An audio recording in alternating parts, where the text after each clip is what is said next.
Good morning, good evening, good afternoon, depending on where you're tuning in from, and welcome to the silent emergency. In the words of UN Secretary General Antonio Guterres, Yemen is now in imminent danger of the worst famine the world has seen for decades. In the absence of immediate action, he said, millions of lives may be lost.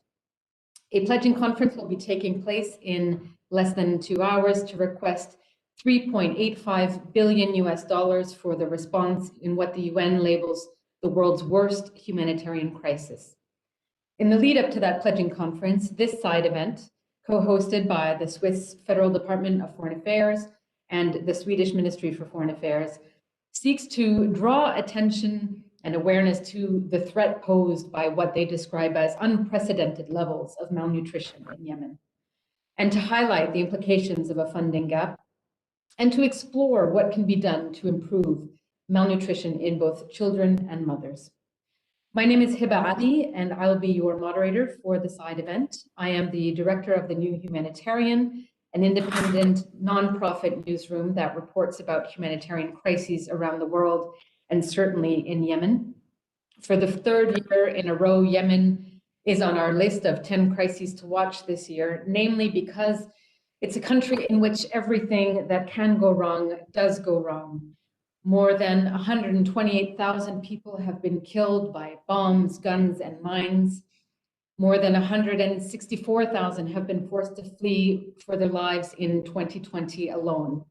And even when the fighting has occasionally come to a stalemate, there have been cholera outbreaks, water shortages, flash floods, and of course now COVID to worry about. The economy has collapsed for all but the few who have managed to profit from the war, and the currency has crashed too. Many of those who had savings will by now have exhausted them, meaning more and more of Yemen's 30 million people are forced to make incredibly difficult choices, such as which family member won't get to eat on any given day. The UN now estimates that 2 in 5 children under 5 are acutely malnourished, and that's the highest rate recorded since the start of the war in 2015. So to unpack all this and what we can do about it, we are today going to have the following program. We'll hear first from one of the co-hosts of the event. We'll then move on to a panel discussion with heads of UN agencies and other aid groups, a Yemeni civil society representative and a donor. And then we'll take questions from the audience and from me. Throughout the event, you can share your comments and reactions on Twitter using the hashtag #SilentEmergency, and we'll be monitoring that hashtag for questions that we can put to the panelists later during the discussion. So to kick things off, I'd like to pass the floor to Mr. Per Olsenfrid, the Swedish Minister of International Development Cooperation and Humanitarian Affairs. Over to you. Thank you, Heba, and thank you for all those listening in online. And thank you to our distinguished panelists for joining us today to discuss this important topic, this urgent topic that we no longer can afford to ignore. Over the past year, we've heard repeated warnings that we are running out of time in Yemen, and I say it's enough. The people of Yemen are starving and stand once more on the brink of the worst famine the world has seen in decades. As the suffering today of the millions of children in Yemen, it's man-made. There is no single natural cause for this. It's simply because of reasons for which adults are responsible, but for which children will pay the highest price. When giving birth, women of Yemen know that their children will be of low birth weight. Without food, the mothers have difficulties producing milk, and a vicious cycle of malnutrition leading to chronic malnutrition begins. And as we all know, chronic malnutrition has an incredibly important impact on a child's brain development. Acute malnutrition among the youngest children and mothers in Yemen has increased every year of this conflict. The projections released by UNICEF and WFP and partners 2 weeks ago gives us a special pause for thought. 2 in 5, I repeat, 2 in 5 children below the age of 5 are expected to be acutely malnourished only this year in Yemen. So what does these numbers mean? The greatest increase is in cases of severe acute malnutrition, the most extreme form. If not treated on time, these children are 11 times more at risk of dying. 11 times more at risk of dying. And the one who survive risk suffering its side efforts for the rest of their lives. Many will never develop their full intellectual potential. That is bad for the children, and that is surely bad for Yemen. We're witnessing a silent emergency, an emergency that are robbing the whole generation of their dreams and robbing Yemen of its future. And while over 1 million pregnant or breastfeeding women need treatment for malnutrition, aid agencies are still being prevented from accessing hungry communities. It goes without saying, any disruptions to humanitarian assistance programs, this risks further increasing malnutrition. Sweden, together with the European Commission, is leading a dialogue with the parties to safeguard a principled humanitarian response. Acute malnutrition is entirely preventable, but the UN coordinated response remains critically underfunded. And as a result, over 8 million people have seen their emergency food rations halved. Instead of the urgent scale-up, which is clearly required, life-saving nutrition programs are also at risk unless funds are not received soon. We must act now. We all must act now. Today's high-level pledging event, which Sweden co-hosts together with Switzerland and the UN, is an opportunity for donors to demonstrate their commitment to the Yemeni people and to our shared humanity. Sweden is one of the largest donors to humanitarian response in Yemen, having contributed almost $170 million over the past 4 years and close to $50 million only last year. We're also proud of being among the top donors of unearmarked core funding to major humanitarian responders in Yemen, such as WFP and UNICEF. But no amount of funding will solve the issues which the escalating armed conflict continues to generate.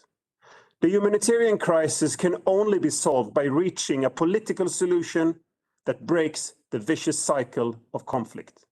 Sweden remains deeply engaged to support the UN-led efforts for peace. While fighting has recently escalated on the ground, international momentum has been building, and there is now an important opportunity to help move Yemen towards peace. A renewed international push for ceasefire and resumed political talks is needed. And in these, let me stress, Yemeni women need to have a seat at the table. Women have played an important role, not least in addressing challenges stemming from the humanitarian crisis on a local level. Strengthening women's rights and a gender perspective is crucial for an effective response to the ongoing humanitarian crisis. Sweden will pursue our broad and deep commitment to the crisis in Yemen. We must stop this vicious cycle. The people of Yemen cannot wait any longer. Thank you. Shukran. Thank you very much, Minister. Before moving on to the panel discussion, we're going to hear from a few Yemeni children and mothers about their hopes for the future. So can we please play the video?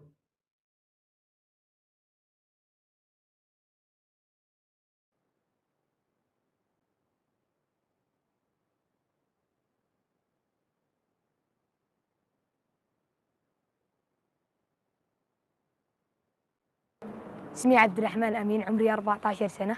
حلمي أكون طبيب عشان أساعد الفقراء والمساكين، وأتمنى لأطفال اليمن أن يعيشوا بخير وسلام. أنا نور الهدى وعمري 9 سنوات، وأتمنى أنني أطلع مهندسة معمارية لأبني حياة حلوة، وأتمنى الأولاد اليمن أنهم يعيشوا حياة حلوة. اسمي سام نور الدين الشيباني، عمري 12 سنة. حلمي أن أكون رجل أعمال عشان أساعد الفقراء والمساكين، وأتمنى لأطفال اليمن أن يحققوا جميع أحلامهم. أنا اسمي سلامة وعمري 13، وأتمنى أن أكون دكتورة عشان أعالج أطفال اليمن مجانا، وأتمنى لأطفال اليمن يحصلوا على رعاية طبية جيدة. أنا صدام سراج عمري 14 سنة أتمنى أكون في مستقبلي محامي عشان أحامي على حقوق الأطفال. أتمنى لأطفال اليمن أن تحترم آرائهم وأفكارهم. اسمي ريم أنور، عمري 14 سنة. أتمنى في المستقبل أن أكون معلمة عشان أعلم الأطفال مجان. أتمنى لكل أطفال اليمن أن يحصلوا على التعليم الجيد. اسمي رمزي بخيت عبد الله، عمري 13 سنة. أتمنى أن أكون في المستقبل شرطي عشان أحافظ على أمن الأطفال، وأتمنى لأطفال اليمن أن يكونوا في أمن وأمان.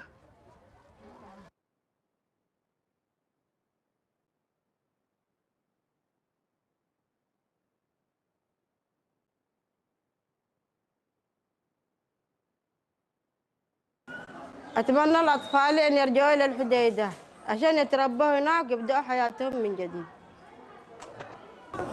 أتمنى الأطفال أن يحصلوا على حياة كريمة تضمن لهم مستقبلهم.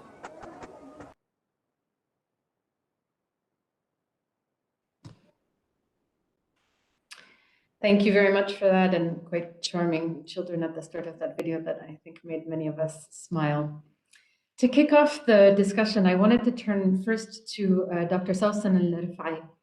Sausan is a medical doctor. She is a board member of Youth Leadership and Development Foundation, which is a grassroots NGO based in Yemen, and a member of the Yemeni Women's Pact for Peace and Security, which is a platform for Yemeni women to call for their engagement in public decision-making. She's based in Ottawa, Canada, so she's joining us from there today. Sausan, we hear all these numbers and calls for preventing hunger and famine in Yemen. As a Yemeni person, when you look at what's happening to your country, what do you feel? Thank you, Heba, and thank you for the Swiss and Swedish governments for holding this panel. As a Yemeni woman, indeed, I'm devastated with all the numbers, and the more statistics come up, the more I feel that sometimes it is quite hopeless for women and children in Yemen being hit so hard by this situation. I feel that there's a lot that needs to be done. I also feel that the women in Yemen, they have demonstrated the best examples of resilience, and they've worked so hard through these difficult times. But there's a lot to be done, a lot to be done for those women, for those children, a lot to be done for them and with them in order to make sure that they can overcome the situation. I want to say that hunger is not a simple crisis. It's a very complex and multi-layered crisis. It is not just a thing related to nutrition. It's social, economical, and sometimes political. So in order to tackle hunger in Yemen, it is very important to have that complexity in mind and to think about what could be done at the grassroots level with the Yemeni women in order to improve the situation. And I think indeed this is one of the situations in which political drivers are at play, and I hope to get into some of that. But what is the answer when you say, working with local women and Yemeni women to find the solution? We often hear international narratives. I'd love to hear from you what communities on the ground feel they need to overcome this crisis. The communities in the ground, I have to stress that there has been a lot of limitations to the work of groups that are working in Yemen at the grassroots level, specifically those that are led by women. The community groups are formed of women who are themselves not immune to hunger. So women who led initiatives and groups to rebuild, to livelihoods projects, for example, education projects, they themselves are now facing hunger. And therefore they are seeking support for themselves before being able to support the women in the community. But in the same time, funding is an issue. The barriers related to accessing the funding by the local organizations is a barrier.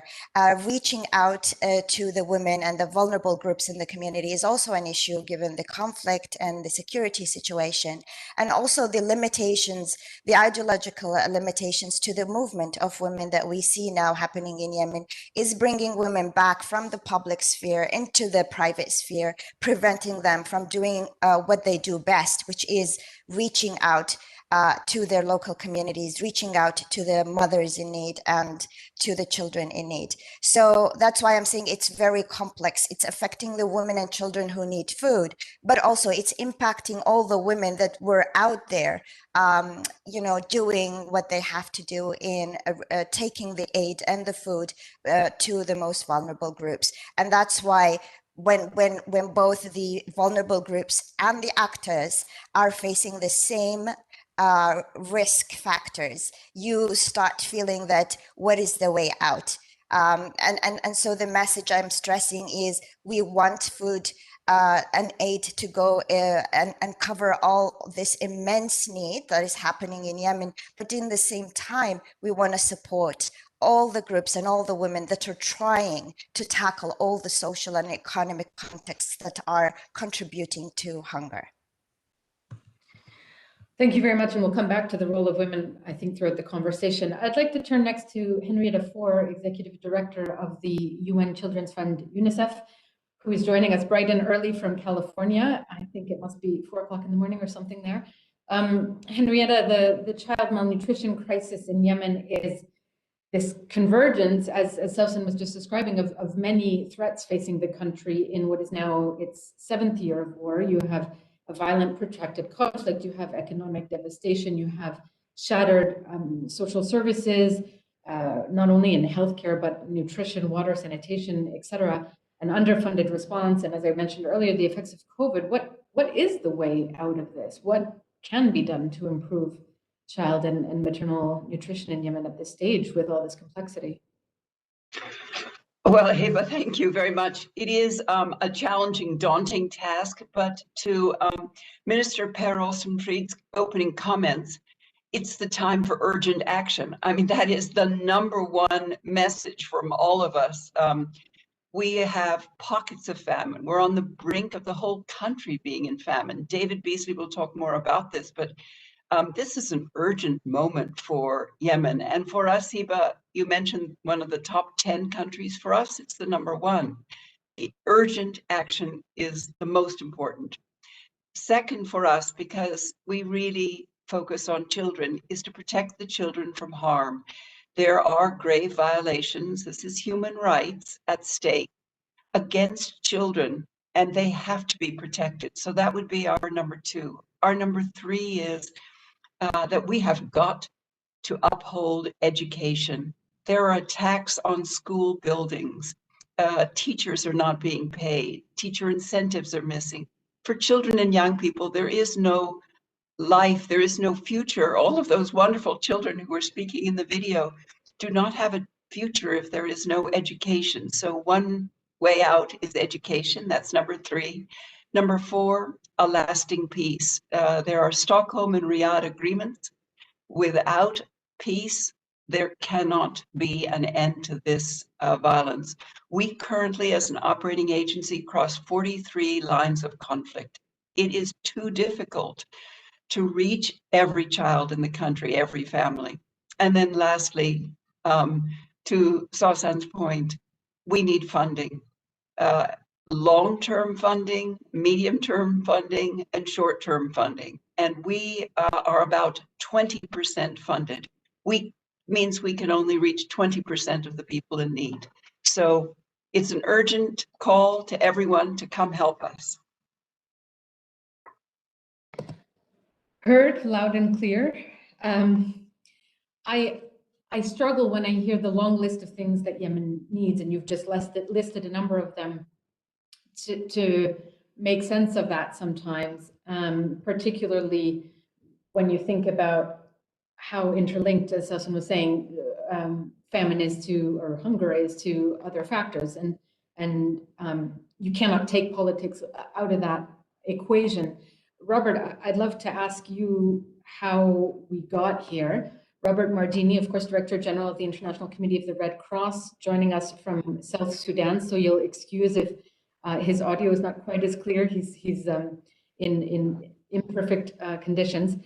To understand or to fix a problem, you have to understand its root causes. And we often talk about Yemen kind of sliding into famine, but as Per has already said, famine is completely preventable. And in October, actually, we interviewed the head of an aid agency in Yemen, who said, I don't like the word sliding in reference to food security because it suggests a kind of accidental trend, whereas the outcome is very predictable, and famine is very much preventable, as we often hear. So it's not, she was saying, it's not a slide, it's a push. People are being pushed into food insecurity. I'd like to hear from you how you think we got into this situation, and what is the key to fixing it?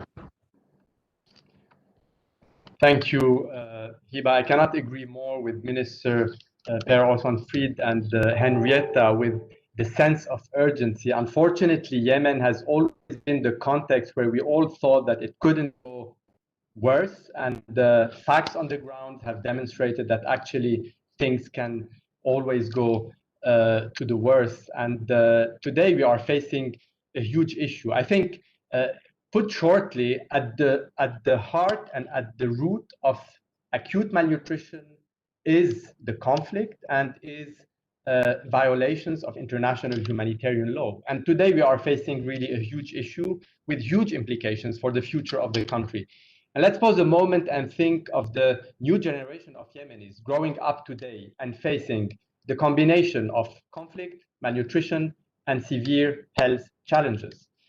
Some statistics may be 2/3 of Yemeni households today cannot afford a sufficient diet, while less than 50% of children have a satisfying level of minimum dietary diversity.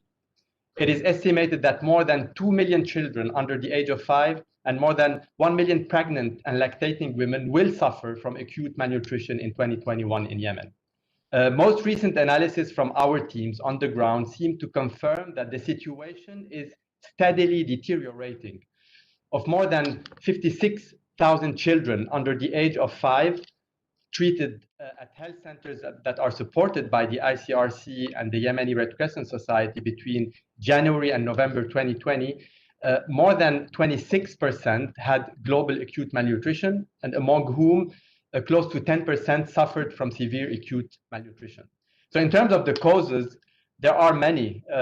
Some are, firstly, to us, poor food consumption, both in terms of quantity, but also quality.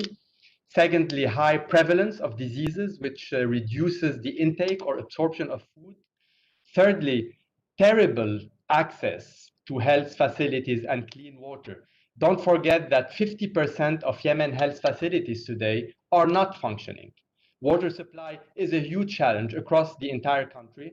And fourthly, a decrease in crop and livestock production caused by population displacement. And to be quite frank, the longevity of the conflict, part of which started in 2015, but the conflict in Yemen has been there for decades and decades. All this just makes things worse, and the spiral continues to go down, and the further we go down, the harder it is to come back up.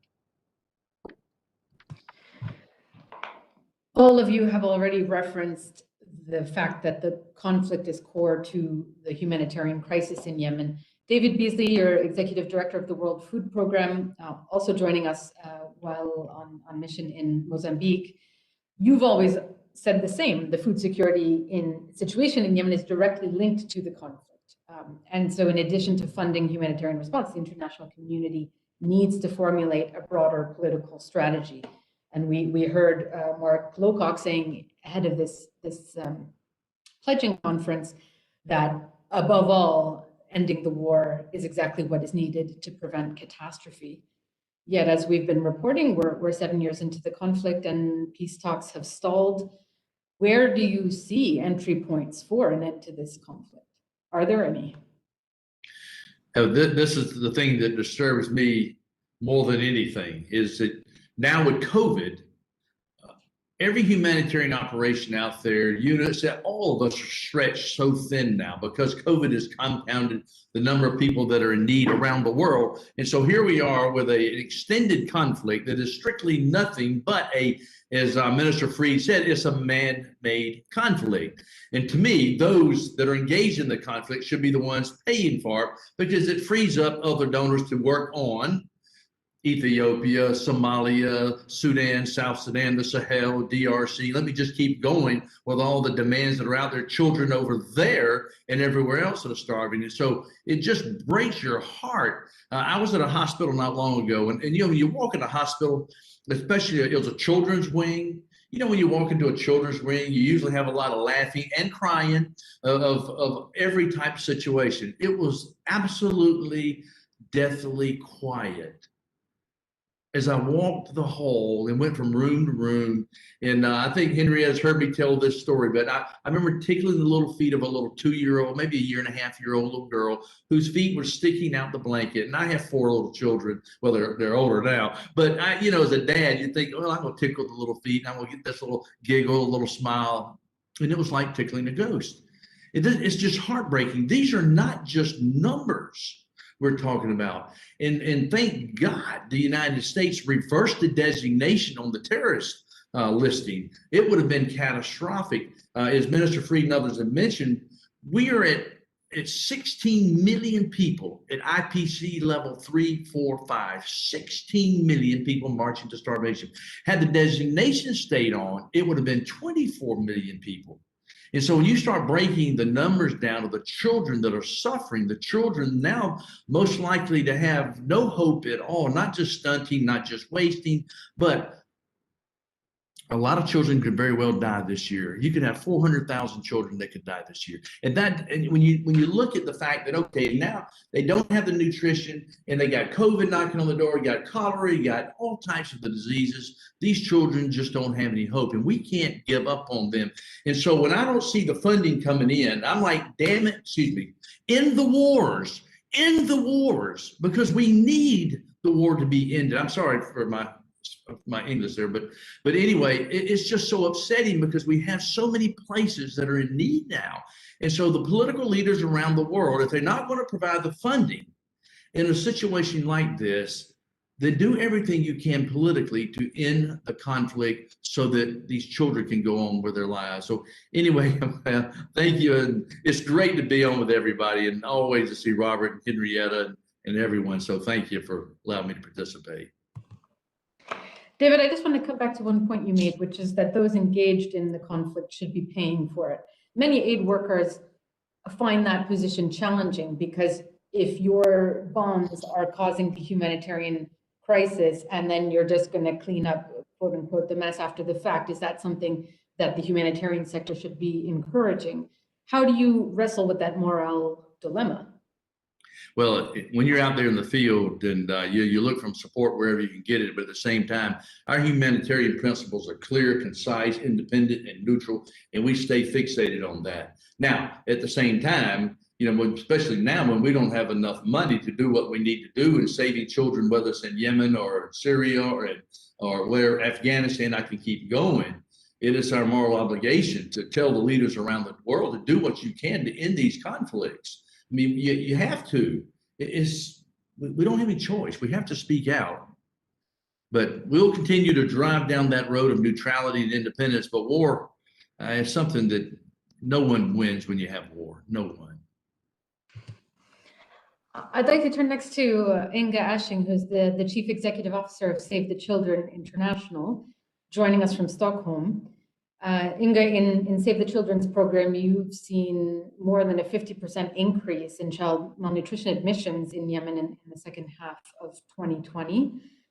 Is that kind of fluctuation normal? We heard some numbers earlier from Robert, and I'm trying to understand, is that the impact of COVID making things worse? And maybe talk to us a little bit about how COVID is complicating the humanitarian situation and the humanitarian response in Yemen. Thank you, Heba, for that question, and thank you, my colleagues on the panel, for good comments this far. I just want to, I will absolutely come to your question and share some of our learnings and some of our experience from working on the ground. But I first want to say that it is so critical that we, listening to all the statistics, hearing the trends and how bad it is, I think it's incredibly important to think about what this means for the people we're talking about. It's not numbers, it is people. And last week, I had the privilege and opportunity to speak to two young people from Yemen, Jasmine and Dia. They were both 17, and they talked about what they are facing, what challenges they are facing every day, being young people and being children in Yemen. And they were talking about being the conflict coming into its 7th year. So many children have not experienced anything else than conflict, and that they felt that what they really wanted was a childhood where they could feel safe and secure, where they could have access to basic things that many people in the world take for granted, like water, like food, and basic services, health, education. And they were also talking about how important it is for them to be included, because they are children with strong views on what Yemen needs, and they want to be part of the process in getting the peace that they need so desperately. And their main message to me and to you is that we need peace, we need a safe childhood with access to safe education, nutritious food, health and basic services. And they are looking at us, at the organizations, at the UN institutions, at the governments around the world to help change their future. So I think it's so incredible to listen to the voices of the children. And as my colleagues has said before me, I mean, this is one of the absolute worst humanitarian crises the world is seeing today. As in all crises, children suffers the most. And I that is important to understand. And if we are not doing the right thing, if people are not pledging the funds and committing the funds in the coming weeks, millions of children in Yemen are at the risk of life-threatening malnutrition. They will die, they will be stunted, and they will be permanently disabled because of our lack to act. I will not talk about the data because some of my colleagues have done that already. But we saw, as you said, Heba, a 50% increase in child malnutrition admissions in the second half of 2020. And I think that it is fair to say that COVID-19 is one factor, but not the only one. And we have seen a significant increase in food prices across Yemen, connected to two major factors: import restrictions and the economic crisis. We have seen food prices doubled since 2015. We also have an economy in Yemen that has collapsed, of course, furthering impacting families' access to livelihoods. But of course, the COVID pandemic has had implications, and restrictions following the pandemic have left more families out of work and remittances, which is a vital source for money for many families in Yemen. And of course, the conflict with increasingly impact on food security as farm, food warehouses, and other civilian infrastructures continue to be targeted and impacted. And I will also say that a final point that we see as impacting in a negative way is bureaucratic and administrative hurdles that is preventing us and delaying food security, livelihoods, health and nutrition programming. So it is access is getting worse, and our ability to respond. But I think it's important to remember that we have had years of war already pushed the health sector in Yemen to the brink, with only half of the healthcare facilities in the country operating even before the pandemic, and with quite a lot of the existing services now functioning as COVID-19 treatment centers. Child healthcare services are increasingly being sidelined. And we see hospitals in Yemen struggling with admission of patients with COVID-like symptoms, and in some cases even refusing patients. And the final things I want to say is that we also see and hear of families being afraid to go to health facilities for fear of catching COVID-19, which means that we see quite a lot of malnutrition children, which are less likely to be treated in time because families fear of taking them to the hospitals. And my final point of this, as we see a lot of the donor countries struggling with their own COVID-19 crisis in their home countries, many of them have reduced their foreign aid, which of course has led to less funding to the Yemen conflict.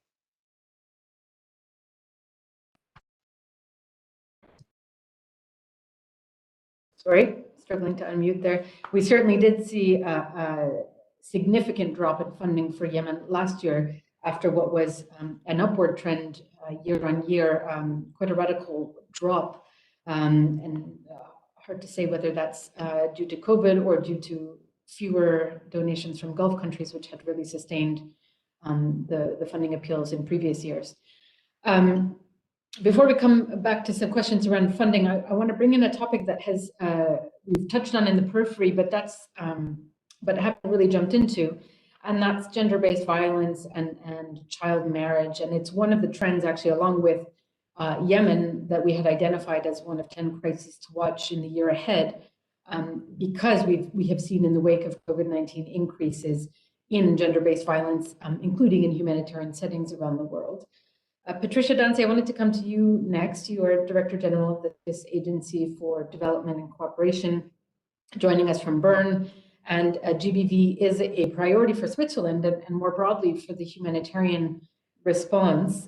But I'm trying to better understand the link between GBV and mother and child nutrition. Why does GBV increase or negatively affect malnutrition, and why is that something that needs to be part of the response moving forward?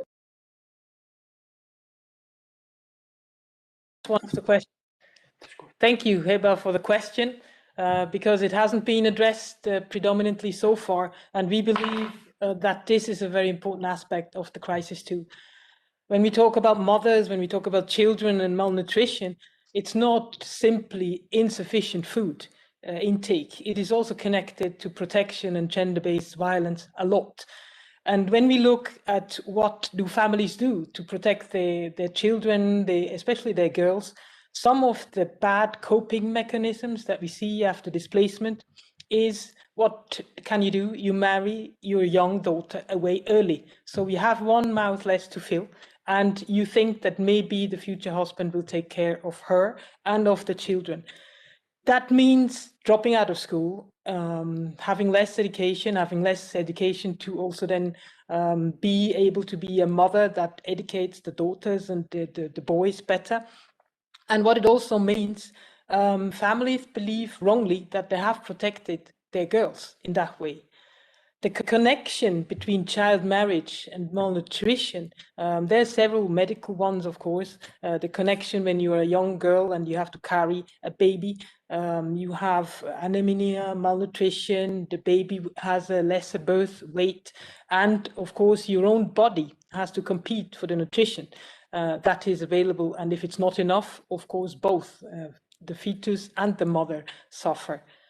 And then child brides who have left school early are often, not always, of course, but more exposed to violence. Violence during pregnancy has, of course, an impact on the health of the child, of the mother as well. So children of child brides are more likely to be suffering from health problems at birth and also later. So the question is, what can be done? What should we all be doing to prevent this from happening? One thing is, of course, education. As longer as we can keep young girls at school, the longer and the better the education is. That can be in refugee camps, but also in general, keep school open. The other one is support women-led organizations in Yemen and also outside to prevent and to respond to the crisis. For Yemeni women, they know how to also support their sisters, their aunts and their family members, and then address gender-based violence in the response of programs, plan it and be part of it when you program your projects and when you program your interventions. I would like to say, maybe I have been coming across Yemeni women once in Djibouti in a refugee camp, and what struck me most, and that's what also struck me from the video, mothers always try to find the best solution for their children, even if it means that they have to displace. And when they have to marry their daughters away, it's not because they like to, it's because they have to. So we will have to make sure altogether that they don't have to do this. Money is good. Switzerland has also contributed 71 million Swiss francs over the last 5 years to help partners. 14 million will be added this year. But we also need peace, and we also need peace talks to resume. Switzerland can also play a part in this, and we're ready to do so. And then there needs to be access. You mentioned it, access to the health clinics, to access to humanitarian work. If you can't get to the people, and if people can't get to help, then this is all very difficult. So thank you for your efforts wherever you are, wherever you sit, for your agencies to try the best to keep this access open, and to also keep in mind protection issues that are linked to women and girls. Thank you, Patricia. We are going to stick with the theme of women for a moment longer. We've asked each of the panelists to share with us a photo that they felt best illustrated the issues we're trying to address today. So we're going to put each of those photos up on screen and ask the panelists to briefly describe them and what they represent. And I'm going to come back to you first, Sausan. The image you chose to share shows women building water tanks and renovating agricultural terraces as part of a livelihood project. Why are women such an important part of the solution? You mentioned it earlier, but what is it that they hold that can really be the key here?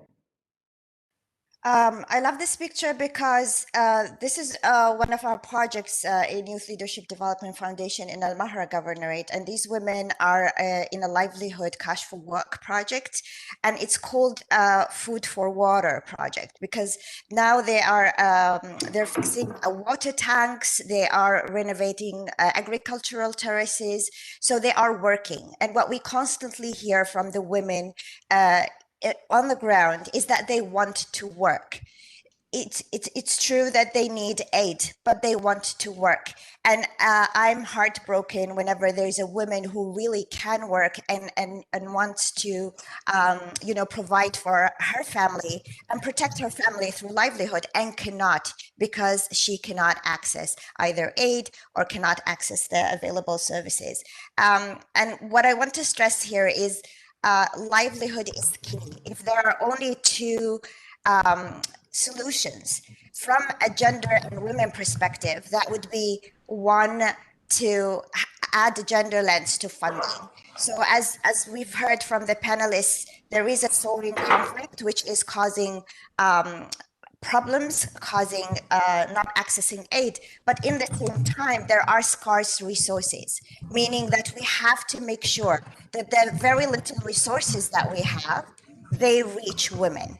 They reach the women that are most vulnerable. And the second thing is the humanitarian development peace nexus, meaning that it is long overdue. We need to think about direct aid to women and children, but we have to think about livelihood, because now I'm hearing from almost all the panelists that we need more aid, and that is true. We need more aid, but we have to make sure that the aid is reaching to the women who are most vulnerable. Children who are dying and who are expected to die this year from hunger, they do not live alone.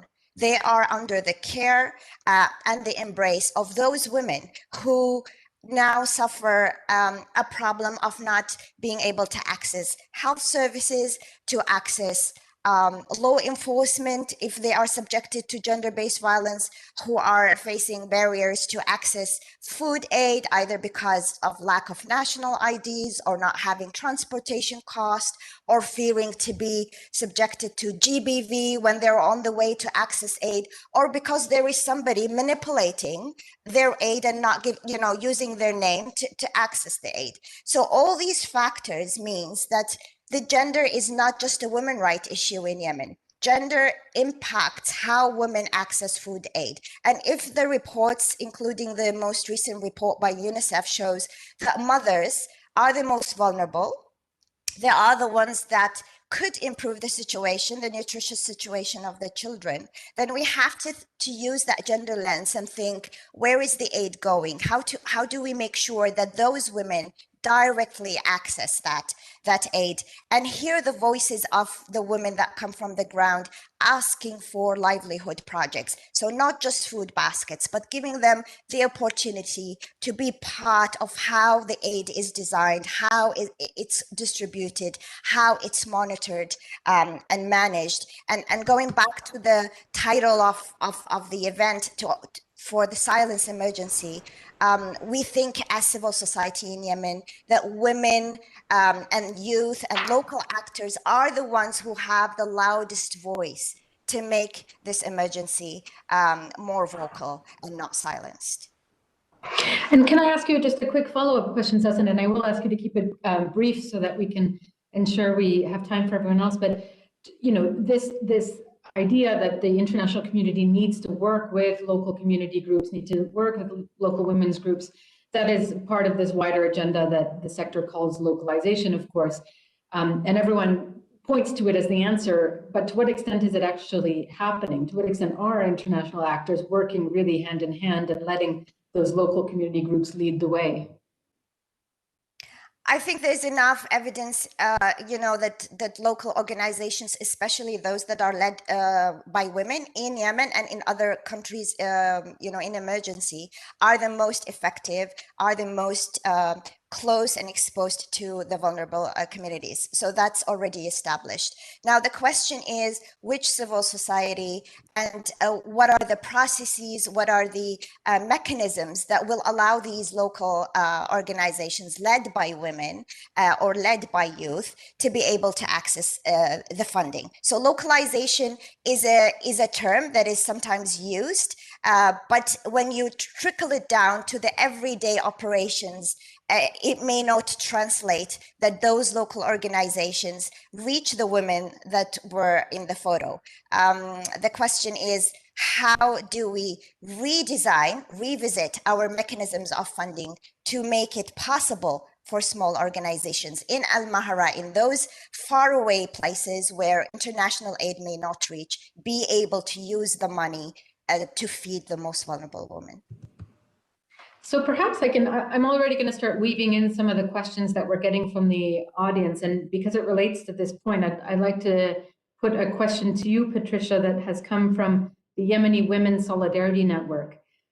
Really drawing on Sausan's point, saying Yemeni women are asking, what are the measures that donor countries are planning to use to ensure inclusivity and working with small women-led civil society organizations? How do you ensure that these kinds of groups can access donor funding like yours? We work a lot with partners. Some of them are displayed on the screen today. And what we try to do when we engage with partner organizations, we try to actually tell them, look, they are women organizations. If we talk about protection, if you talk about gender-based violence, it's important to work with them, find the right ones, the ones that have access to women. That is one of the things we do. And when we talk about programming, include what women say also and what they need, and to make sure that they have access to the services that are provided. This includes also then engage into peace talks, encourage everything that goes into this direction, because in the longer term, it's only that growth that leads to stabilization, and it leads also to a better life for all these women. You talked about access to services. I wonder if we could pull up actually now Patricia's photo. You chose an image of a woman named Zahra, who's had 6 miscarriages, in part because she couldn't afford to travel from her village for the reproductive health services that she needs.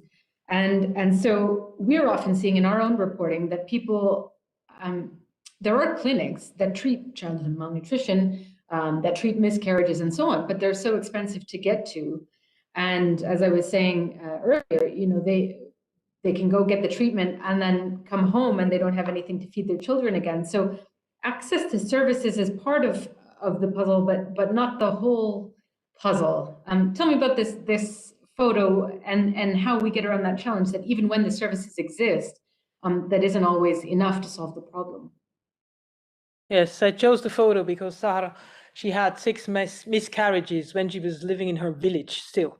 And then she was displaced and had, of course, no water in the tent, and had to carry it over a distance, which she also had to do in her village, by the way. But what you see in the picture is she's pregnant, highly pregnant. So you're not surprised when you see a woman carrying that load of water every day and doing other tasks, cooking, taking care of maybe a mother, another dependent. And then you see also on the left side, which is it's not amusing, but it is kind of also telling. You see a young man watching. So that is another part, of course, that is telling. So women, they have no excuse. If they're pregnant or not, they have to work. They're displaced or not, they're expected to work. So the support that they will receive from us and from our partners is essential, not only in the displacement, but entirely as part of the society they live in. What is actually also the sad part of the story, that she got finally help from a midwife in a displaced camp. So that means the services were not available in her village, and she didn't have the money to travel to any of the other services available elsewhere. I'm going to turn to the next photo, which is from Inga. You chose a photo of a young child named Haifa, severely, acutely malnourished, 11-month-old baby girl, weighing just 2.7 kilograms.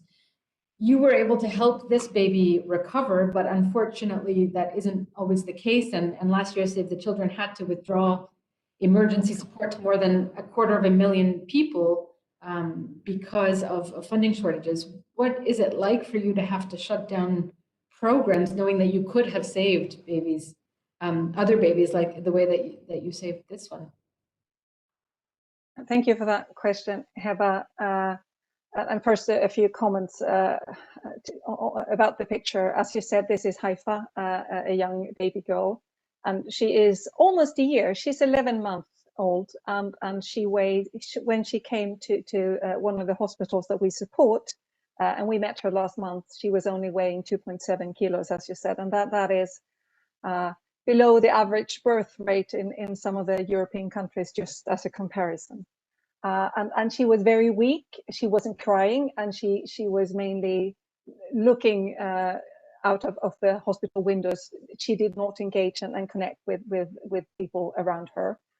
And when speaking to her mother told us that her only wish for the future was to see her daughter walk. And we treated Haifa for malnutrition and also for pneumonia, because for many of the babies that suffer of malnutrition, lack of because of their very impacted immune system, many of them have pneumonia. So we did treat her, but then her mother took her back home. But our team followed up and convinced her to take her back to the hospital, and because she needed more treatment, and they chose to. So she was hospitalized, and we gave her treatment, and with that support, she is now growing stronger. She's already added 1 kilo in her weight. Her heart rate is her breathing, her appetite, her movements are improving. She's even laughing as she's doing in this picture, and she is interacting with those around her. But as you say, I mean, there's so many children, 400,000 children at risk of starvation, and Haifa is only one. And if we don't have enough resources, if we don't have the funding, we will not be able to support children like her. And as you know, in 2020, we had a real challenge because of only 56% of the response funding were met. The needs were met. And as of last year, that meant that organizations like ours, even if we are on the ground, even if we are responding, funding shortcuts has a direct, immediate and concrete impact on our programs and our ability to help children like Haifa and others like her. So our ability to support and help is in jeopardy due to the lack of funding, but also the lack of access. And just as an example, last year, as you said, we had to redraw our emergency support to more than 250,000 people. for life-saving food assistance, primary health, nutrition treatment, and critical protection in northern Yemen. And as a humanitarian organization, that of course is a disaster, but even more importantly, is a disaster for the children that we are here to support and serve.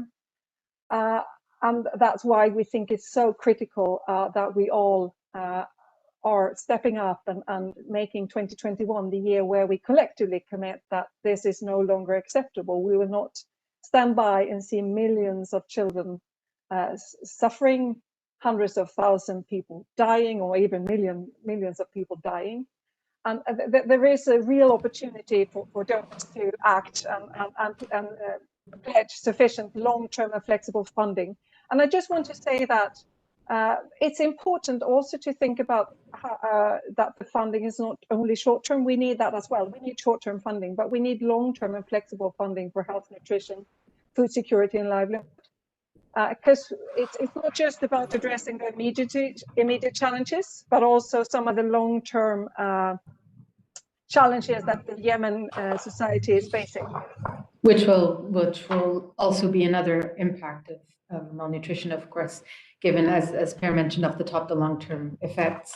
I'd like to turn to the next photo, which came from you, David, of Sultan, less than 2 years old, being fed by his mother what looks like a nutritional energy paste. And it provoked in me a question for you, which is that, as we've been discussing, sometimes getting to the clinic is expensive, it's hard to reach. What are some new and cost-effective ideas around preventing and treating malnutrition that might be able to tackle that? For example, something that we reported years ago, the home system of ready-to-eat products like Plumpy Nut.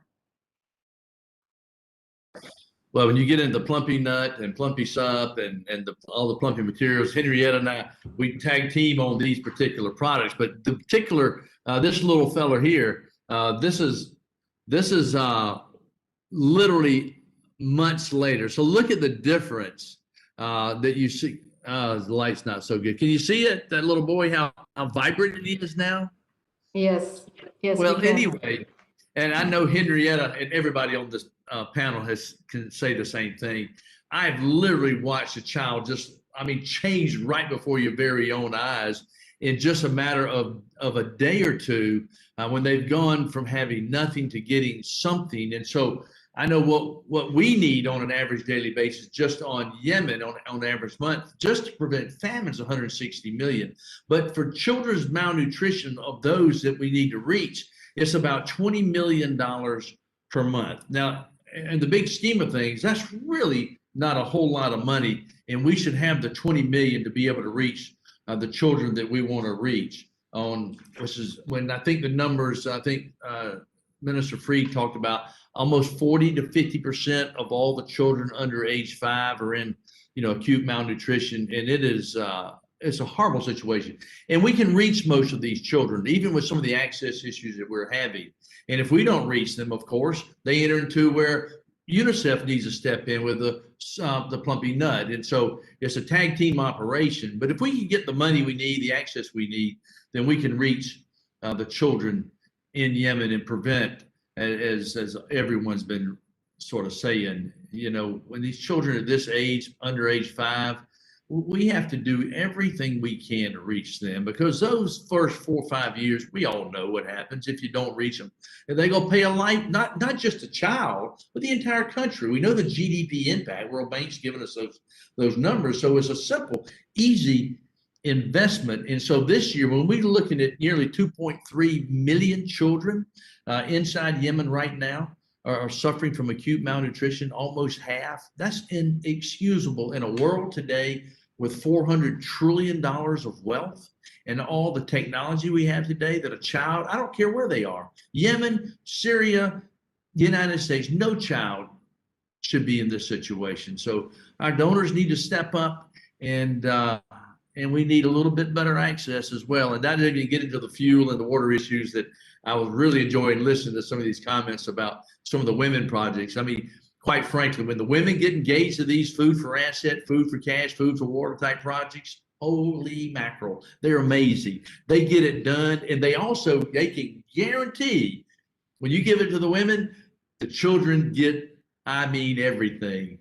I mean, it is a big game changer how all of us working together in cultures that have oppressed women or whatever, how we've really empowered women in a lot of cultures around the world today. And so that's where donors like Sweden, who's just been amazing with their multilateral flexible funding.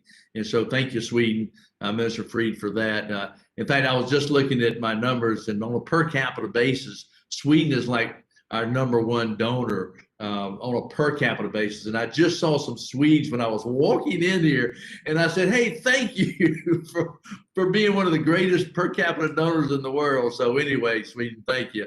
I'll turn it back to you.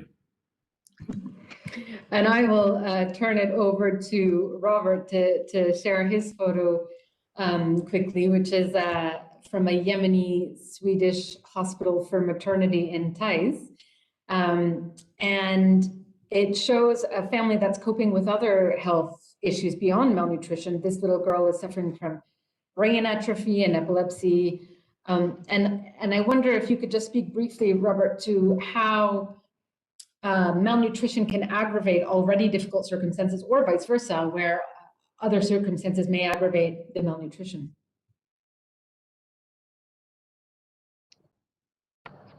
Indeed, Hiba. So this is Bashair Ahmad Saeed. She is 4. And behind the statistics, there are human beings. She suffers indeed from acute malnutrition. This is the visible part of the picture, but she also suffers from brain atrophy, from epilepsy. She needs regular medical checkups that her family cannot afford. She has 3 siblings. 2 have also similar health problems. Her family has no real income. They live near an active frontline of the conflict in Taiz. And I think this is just one case of so many, which reveals yet again that if the international community wants to be serious about Yemen, there is much more need to address the root causes of the problems, not only the symptoms. Of course, there is a need for a loading dose of humanitarian aid, access in many ways for humanitarian actors, but also access for the population to healthcare services, to drinking water. But I think more importantly, there is a need for a loading dose of political capital and leadership for parties to the conflict first, and there are more than 2 sides of this conflict in Yemen today, and their respective sponsors to exert the pressure that is needed to bring the peace process back on track. And in the meantime, political leadership should push parties to the conflict for greater respect of international humanitarian law, because this is the only way to de-escalate the hardship that each and every Yemeni is living day in and day out today. While I have you, Robert, on the topic of IHL and violations of international law, we have a question from the Ministry of Foreign Affairs in the Netherlands about the implementation of UN Security Council Resolution 2417, which is about conflict-induced hunger and how to ensure that hunger as a weapon of war cannot go without consequences. And the question is, how can the international community avoid this use of hunger as a weapon of war, which is obviously further deteriorating the situation in Yemen? It's about, at the end of the day, the dialogue of states with those who are waging the conflict in Yemen to remind of what is very obvious in international humanitarian law, which is parties to the conflict have the responsibility to ensure at least the same level of services to the civilian population, from food supplies to water supply to healthcare services. And if they cannot do this, they have to let humanitarian organizations unhindered carry out those or complement or provide those services. This is the minimum that is that is foreseen in the rules of 4 international humanitarian law, the Geneva Conventions. And I think something that can help also is maybe encourage to have more of those exchange of detainees, because this also brings hope to families, and are some confidence building measure that can maybe ease up the situation and create an environment that is more conducive for de-escalation, normality, and some respite for the civilian population. And we saw, of course, one of the biggest prisoner exchanges in the conflict take place recently. Henriette, I'm going to turn to you for the last photo, which is touching and heartbreaking all at once. And maybe as you speak to it, I'll put to you my kind of moral dilemma in looking at this, which is UNICEF has been working in Yemen since the 1970s, and yet malnutrition still persists. And we've heard, of course, all the different reasons for that, but it's still quite disillusioning that despite all the work that's going on, we still see cases like this. Are the systems in place to fight malnutrition the right ones? Are there changes that need to take place in how we go about trying to tackle this problem in the midst of all these wider aggravating factors that we've discussed?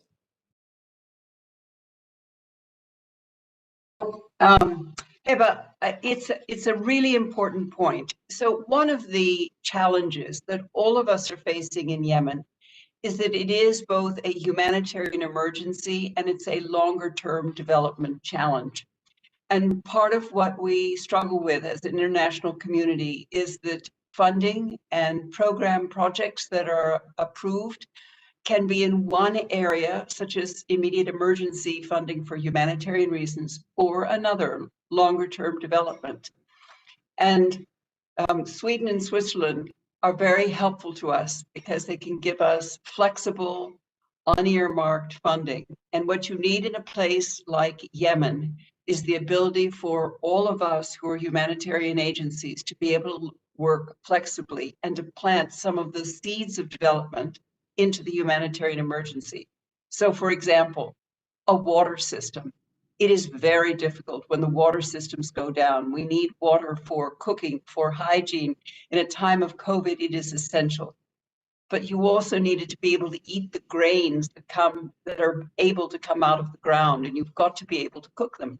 That's also where we have the women and the many beautiful photos that you've been seeing, which just break your heart for what life is like on the ground in Yemen. So part of the puzzle for the international community is how to fund flexibly all of the needs that are needed.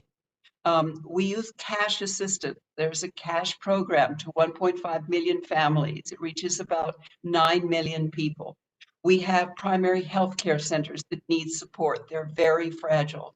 We have water systems that need help. Vaccinations for polio and for measles.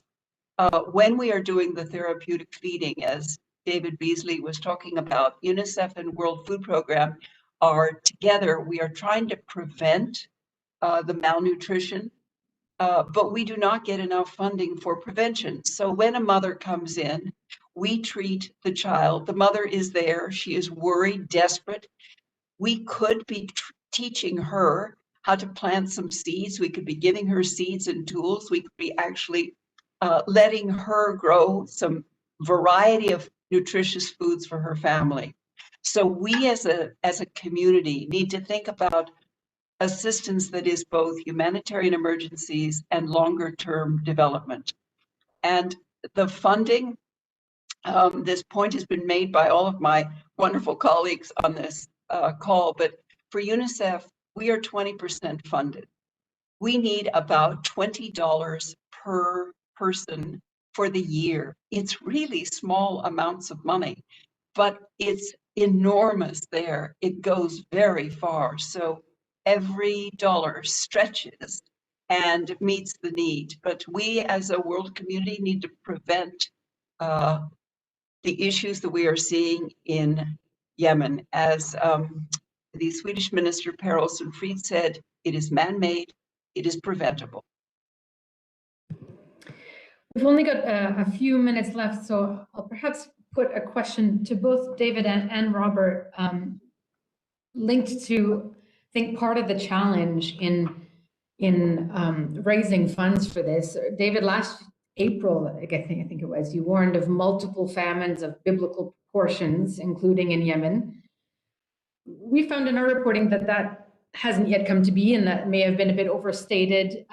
We're yet again in a situation where the world at large is warning of famine in Yemen. But that's been a kind of scenario on repeat, where every year we're warning of famine. Every year we have these pledging conferences. Every year you get less money than you would hope. And then every year you're raising alarm for the need for more funding.